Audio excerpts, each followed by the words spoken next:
We are now headed into the spiderwing. When players think about the spiderwing, they think of the easiest collection of bosses in all of Naxxramas. Well, maybe this in the Plague Wing. And people think they can relax a bit. But they gloss over the most difficult portion of the spiderwing, which is the trash. The spiderwing trash is notorious for bringing down mages that hit Arcane Explosion just a moment too early, off-tanks being brought down to 0 HP due to the lack of decurses, and inexperienced hunters pulling more packs than planned due to mob pathing, which lead to raid wipes and a loss of world buffs. I personally remember my guild's first time in a Naxx back into 2020, and we wiped on the very first pull of the spiderwing as we pulled way too many mobs. Such a great wake up to the increased difficulty in Naxx. Players need to pay attention and be ready to listen to raid leaders' calls. Alright, let's dive in. In getting started, you want your raid to be line of sight of all the mobs at the bottom of the corridor. There's one pack of pathing skitters that we will pull with the left skitter pack. The pathing skitters go back and forth and may not come when you expect. I would mark the leading pathing skitter with a raid marker, and when the skitter is away from the left pack, I would get in position, line of sight. When the skitter pack moves into the left group, everyone will hug the wall, kind of the lantern area where you're stacked together, into the double skitter group, and you should have a warrior lip AoE shout the mobs, with a backup warrior ready to do the same if they are not all dead. Have your engineer sapper here. It is really important everyone hugs the wall tight. If you peek too far out in the middle, you can get pulled into the right pack, and this becomes super messy.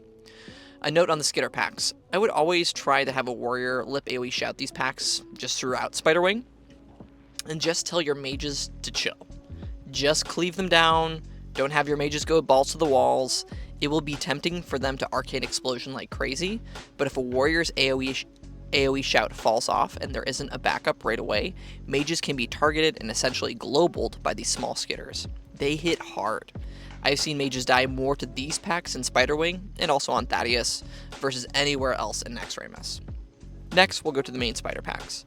These packs do a frontal damage, so you want your tanks to face them away from the main raid. I would have one warrior or tank assigned to each of these mobs, which means you're going to designate up to 6 individual players to tank trash here. The reason is due to the curse they put out. They will put a curse on nearby players that reduces the healing received by 75%.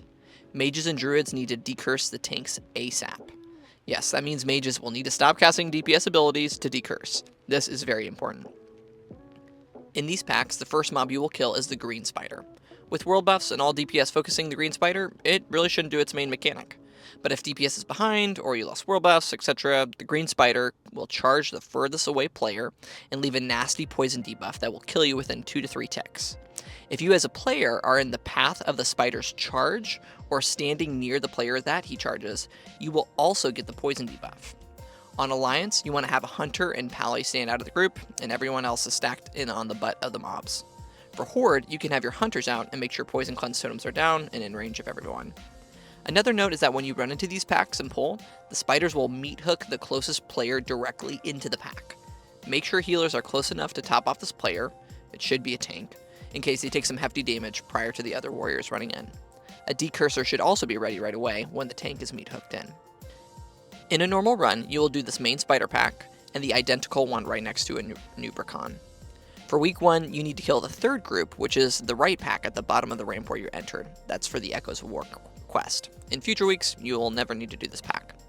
After these packs, we'll be at Anub'Rekhan with world buffs should be a 1 phase.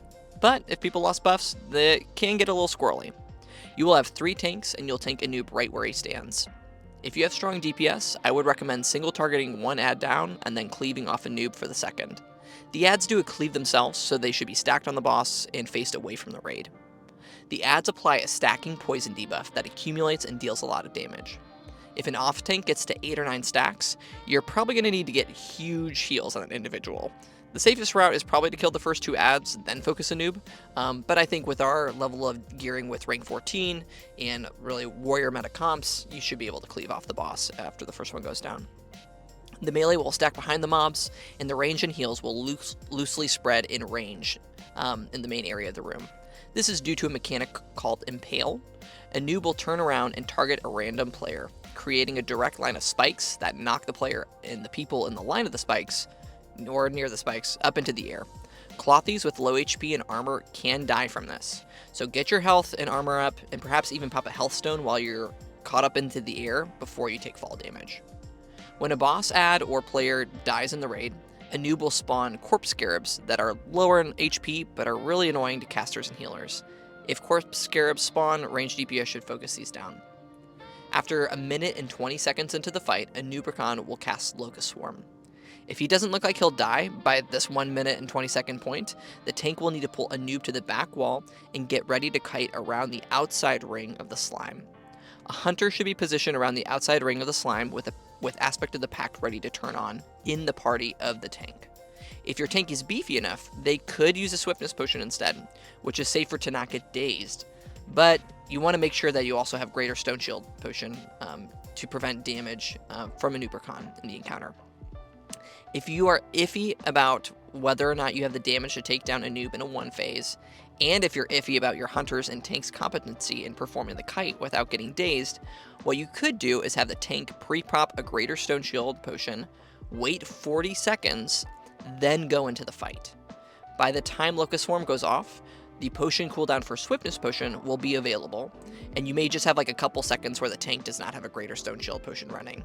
That's kind of a safer route if you want to make sure not to have any daze on the kite if you're going to have a 2 phase. If you get close to Locust Swarm when this is cast, well, first I should say, should pre-shield the tank when a noob is casting before the dot goes out. Pre-shield the tank and then get out of there. You'll need to have your essentially the entire raid be on the left-hand side of the room. I wouldn't be past the middle green circle as Locust Swarm has a huge radius that it affects. The tank will run around the outside of the ring with the hunter to the entrance of the room. Healers should be out of range of Anub'Rekhan, and if a healer gets hit with the dot, at the end of Locust Swarm, and the tank may take a dot or two, those individuals will need to be topped off, and I believe the dot also silences the healers, so you need to be aware of that. At the end of a Locust Swarm, a Crypt Guard will spawn at the far end of the room and will need to be tanked and killed, and that's the fight. After Anub'Rekhan, we'll go back out and meet a Skitter Pack. We'll Lip Shout or Passive Cleave these down. You want to have a tank then open the gate, because there is another Skitter Pack that paths around and pats to the gate. You don't want a Clothy to unfortunately time opening the gate with the pack right there. If the Skitter Pack isn't at the gate, I honestly would wait for the Skitter Pack to path into the group that is waiting there. Do not move forward and aggro extra packs. The Skitter group should run into the tank at the entrance. It can social the other sides if you even have like a hunter pull, and the body kind of aggro radius for those packs is pretty big. Do not move forward and aggro extra packs. Let the Skitter group run into the tank at the entrance. After this pack goes down, everyone can hug the very right-hand side. You will skip the left pack, but you will need to hug tight on the right. Stay up on the right platform, kill the bigger Crypt Guard mob first, and face the mobs away from the raid. You'll hug and move it to the right and move forward into the next hallway. There's a Skitter Pack at the end, and a pack of 2 pathing green spiders. You'll kind of mirror that same setup where you have hunters out of the group, poison cleanse totems down, or an alliance, be ready to remove the poison for hunters, and everyone else is stacked on the butt of the green spiders. Make sure to kill them quickly, and you can kill them before the poison charge, and, avoid the mechanic entirely. At the lip headed downward to the next quarter, there is another Skitter Pack. Then further down, there's another. Warriors should lip shout these packs. There are 2 more packs of green pathing spiders, so as you go down the corridor, look to the right and make sure you can see where they are. To the right in the corridor, there is another Skitter Pack. These things are all over the place. Now, down in the main room where Grand Widow is, there are 6 packs of Naxxramas Cultists and Acolytes. These pulls can get really nasty. In week 1, you want to make sure to take on 1 pack at a time. A few things about these pulls. The Acolytes cast an AoE Shadow Bolt ability. As these packs are pulled, you want your raid further back in the hallway with the green floor. When pulled, the Acolytes will cast their AoE Shadow Bolts, and we want them to get to their end of their cast and stop the cast because nobody is in range to be hit. Then we want them to run up the main raid and be in melee range before casting again. We will be pretty far up in the corridor just to make sure this happens. Warriors and Rogues should kick the Acolytes when they begin casting their AoE Shadow Bolt in melee range, so there should be predetermined kick targets. Melee will also get knocked around, which is pretty annoying, kind of like physically your character will actually get moved by these mobs, and also another reason why we want the mobs pulled deep into the corridor. We don't want melee players to get knocked into the next set of mobs and prematurely pull an extra pack. Healers in range should be max range and out of melee, essentially to not get knocked around and have your cast be interrupted. Healers should be using big chain heals or big prayer of healings on Alliance. Alliance groups should be set up with a priest in each melee group for prayer of healing. Maybe with an exception for the tank group, that might be okay. There is a pathing skitter pack in the Grand Widow room. You want to pull this when the leading skitter is not near other humanoid packs. I would not pull the humanoid packs if the skitters are pathing close by. The acolytes take a few seconds to move due to casting the AoE Shadow Bolt, and these can social with the skitter pack. You'll rinse and repeat the humanoid packs 5 more times. Next is Grand Widow Faerlina. Things to know about Grand Widow. She enrages and casts AoE poison bolts and does crazy damage to the tank when she is enraged. Your tank can get one shot essentially if she is in the enraged state. To combat this, a priest will mind control one of the 4 Naxxramas worshippers. There is a sacrifice ability on the pet bar that needs to be cast next to Grand Widow, like physically standing near her, that will then put a debuff on her, preventing Grand Widow from enraging for the next 20 to 30 seconds. Before that debuff runs out, the priest should mind control another worshipper and sacrifice it next to Grand Widow to refresh the debuff. If you're a caster, don't be in range of melee when the sacrifice is going out. I believe it also silences players for a few seconds. I could be misremembering here, but I think that's true. For the priest mind control, the priest needs to have enough plus hit equipped so the mind control lands and doesn't break before casting sacrifice. The more distance the priest needs to move a mind controlled ad, the more likely it will break. There is also a thought among the era community, some believe it, some don't, that if there is additional shadow resistance on the priest performing the mind control, this may attribute shadow resistance to the mind control mob and add increased potential for heartbeat resists and breaks in the MC. Some players are adamant this is how mind control works, and others are adamant this has no effect whatsoever. For our run, we'll have the priest remove Mark of the Wild buff just in case this is how it works, and we'll also do it for Instructor Resuvius. Kind of an interesting tidbit here, but felt like it was important to call out just in case it's a thing. I'm not 100% sure sold whether or not it works that way. We always do for Instructor Resuvius with the priest mind control, and here in Faerlina, ask the priest to remove Mark of the Wild for my era group.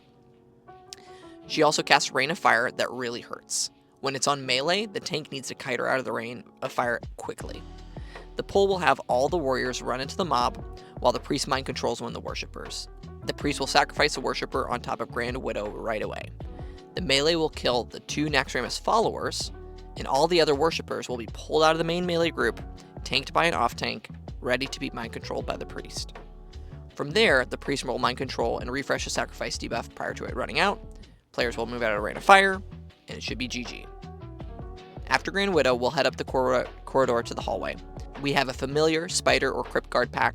You'll want to face the mobs away, decurse as soon as you can, and there's also a skitter pack that paths here. Be careful of this. I would pull the first spider pack when the skitters path away. Get the skitters then follow the next spider pack. We'll then open the doors and move into the fun hallways going up to Maexxna.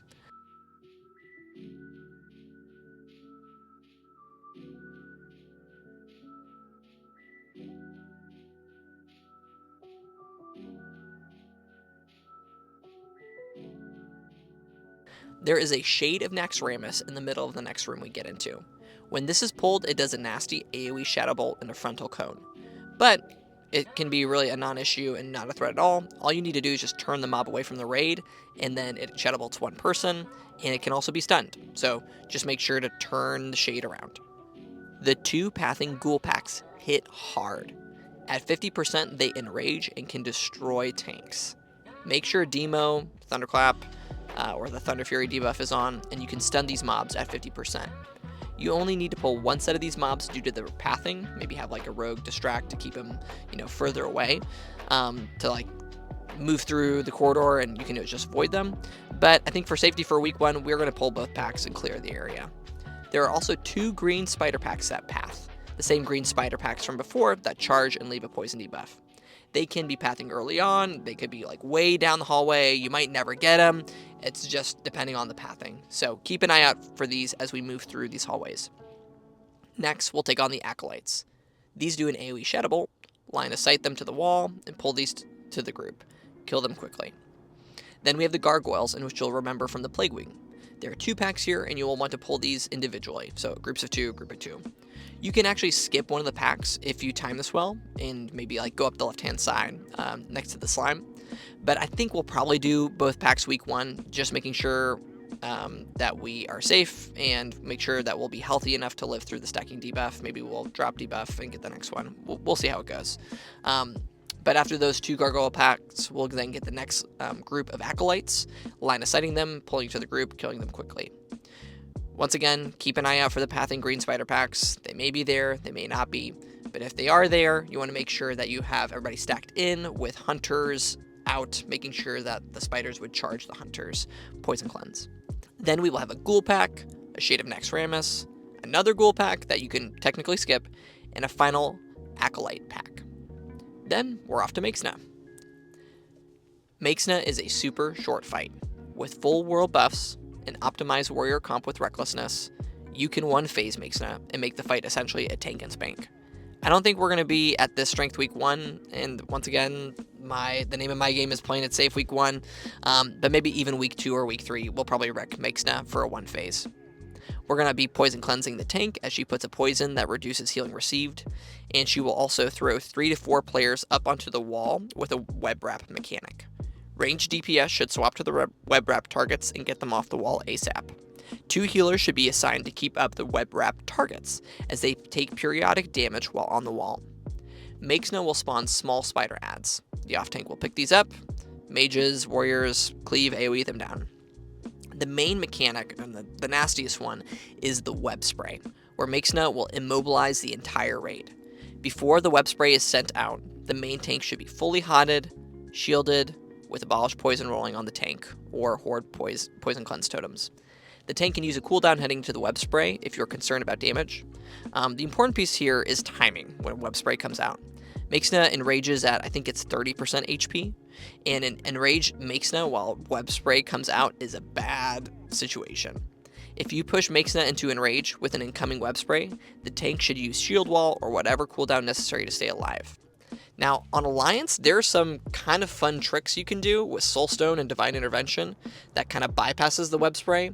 Not really available on Horde, I mean, unless you use like a Flask of Petrification. But if you are on Alliance, what you can do is put a Soulstone on a predetermined Paladin, have the Paladin, before the web spray goes out, put a Divine Intervention on another healer, and then once the web spray comes out, then that other healer who has been DI'd, they click off DI and can heal through the encounter during the web spray, and that additional Paladin can then pop up with Soulstone and keep healing as well. And so if you're really nervous about it, you really want to make sure that the tank can be pushed through the immobilized state. That is a way on Alliance to kind of cheese it, which is pretty nice to have that backup. Week 1, we will halt DPS before the enrage. We're going to then take the web spray, and when she's enraged, bring her down to 0 before the next web spray. The main tank should not be afraid to use a cooldown during the enrage, be it Last Stand, Life-Giving Gem, etc.